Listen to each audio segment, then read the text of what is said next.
What would Martin Scorsese's most underrated film be? Would it be Kundun?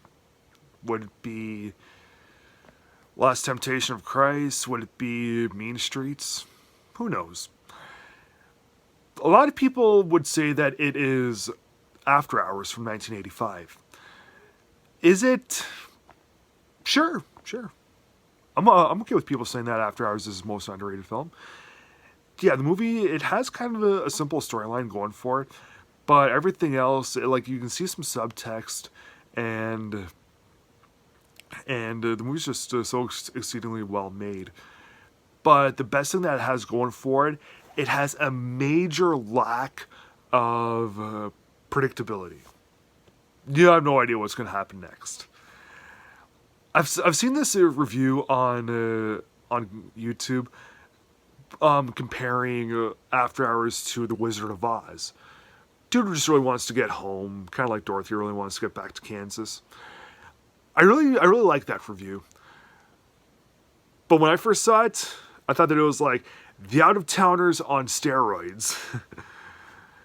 So the movie deals with Paul, who's played by Griffin Dunne, and he is a word processor. He has a really boring job, but one night in Soho he meets Rosanna Arquette. They exchange numbers, goes to her apartment, and yeah, it's just a regular date for them. But things don't end up going all that well, and he just really wants to get home. It's New York City, it's the middle of the night. What can happen? Yeah, the movie takes place over the course of, like the majority of the film, takes place over the course of one night. And really every bad thing that can happen to Paul does end up happening. I mean, they get, like, whether it's losing money or getting beaten up or getting swarmed. Yeah, almost any bad thing that can happen to Paul does. And you really don't know what's going to happen next. So that's where the movie's thrills come into place. I love it when comedies also incorporate exciting elements to it, because that just keeps you all the more invested, and it makes the laughs more surprising, and laughs that come more exciting, you'll laugh harder at them.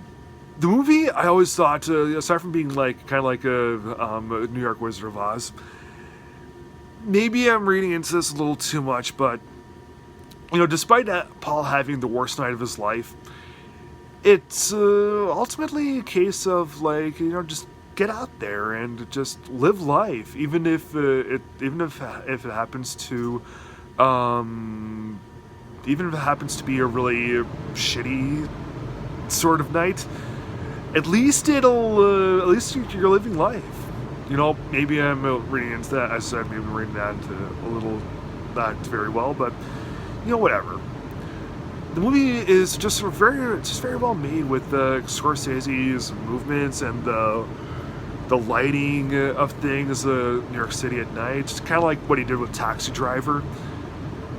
But, this isn't Taxi Driver, but the look of the film is kind of similar. Yeah, the nighttime life of New York comes to life really, really nice in this. Yeah, After Hours is it's one of my favorite comedies. So I'm obviously going to give this film 4 stars out of 4. So please subscribe.